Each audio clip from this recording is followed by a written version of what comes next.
Okay, let's try this again. Pain in the ass about not being able to see the screen.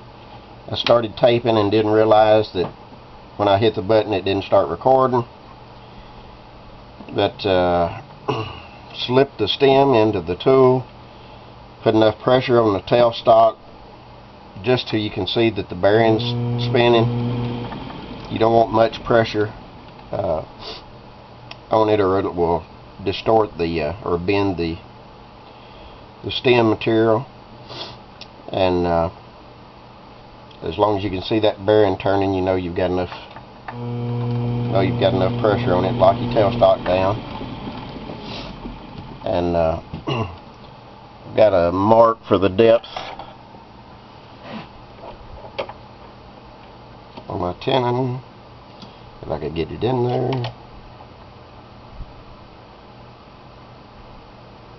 That's pretty close. And I'm going to go ahead and finish turning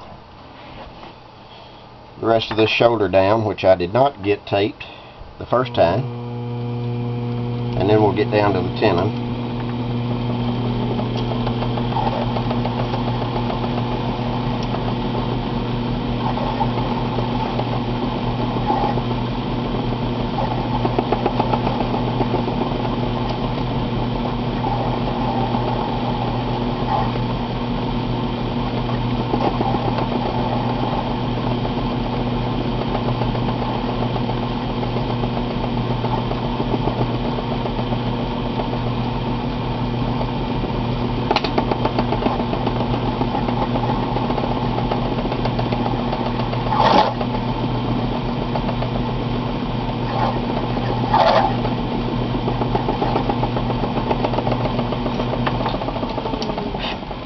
One of the cool things about this little tool is that it's easy to just take that thing back out, get a measurement on your tenon,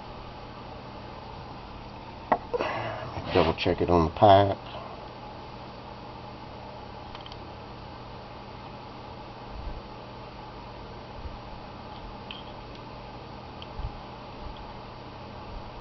And this is the extra stem for this pipe I've been working on, in case anybody wonders what the stem's for. But you can take it out and make a quick measurement, see whether you're there yet or not.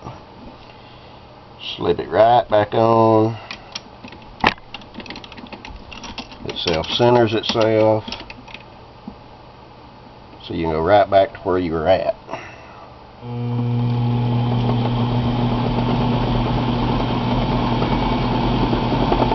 Get this shoulder close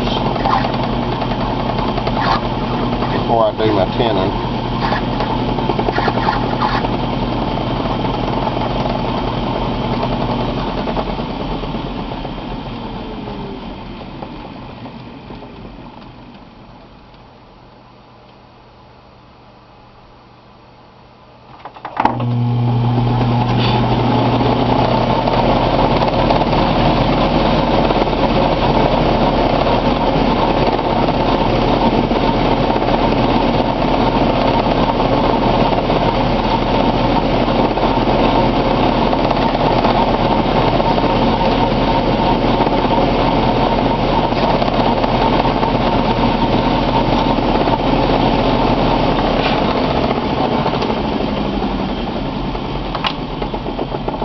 Don't stick your fingers in there to remove those burrs, because the lathe will take your fingers off.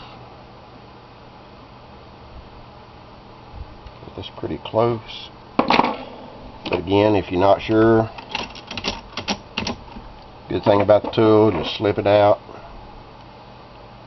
check it, like it's just a little bit bend there. But now we can start taking our tenon down.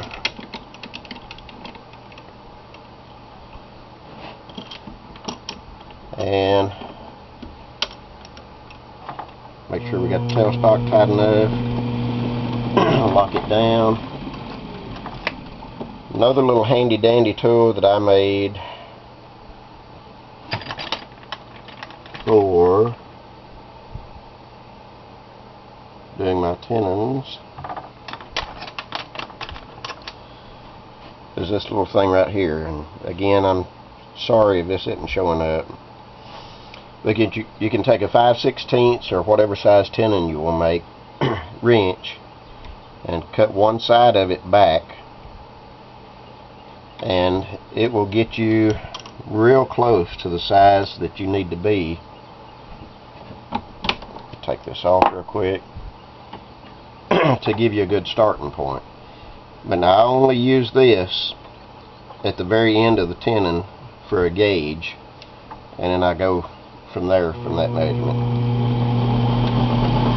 To show you how this works, just bring it up to the tenon,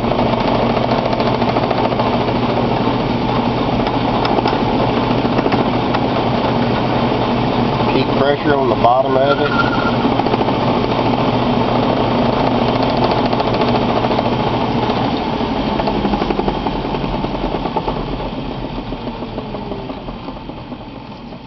and it will take that bad boy right down to 5/16. Actually, I think this one is a 8mm, which is slightly over, because after I get it down close, then I finish trimming it down, of course, with the lathe. That might be another handy little tool that y'all might want to make. And now that I've got my depth kind of marked with the wrench tool, chuck the cutter back up, we'll start trimming it on down.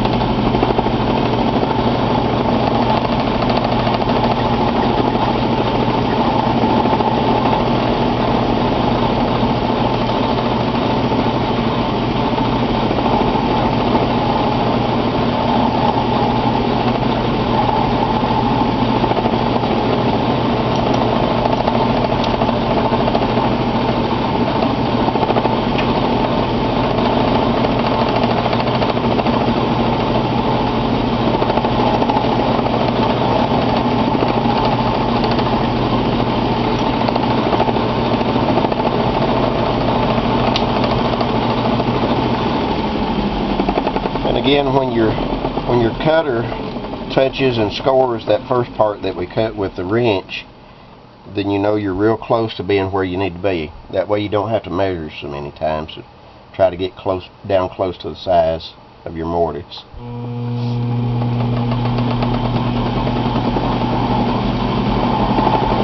These preforms can be kind of brittle sometimes, so I usually take light cuts, because they will break.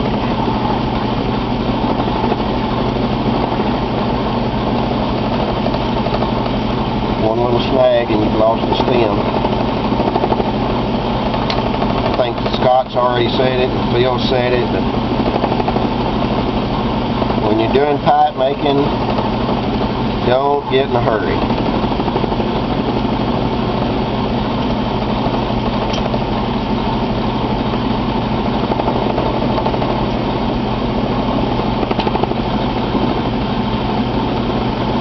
I'm scoring that in now, where I made the first guide cut, if you will, with the little wrench cutter.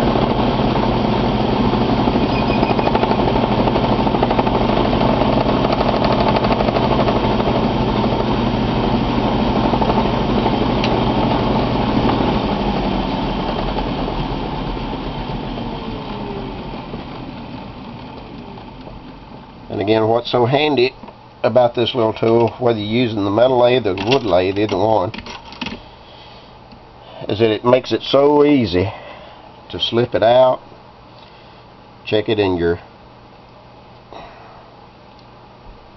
mortise, see if it's the right size or not. I've already went just a little bit under on that one. But now we can check it back up and take just a hair off of that if we want to. but I'll probably do that by hand. By the time I got that much off of the taper, it's pretty close to the size of the shank. So that's how we do a preform. And again, you can use it even on a hand cut stem. Like say if you've hand cut one and you've already got the button end cut on it, and you thought you had the tenon right, but it turns out that it's too big, you know, just bring it over here, slip it in, and you can finish trimming your tenon down just like we did with the preform.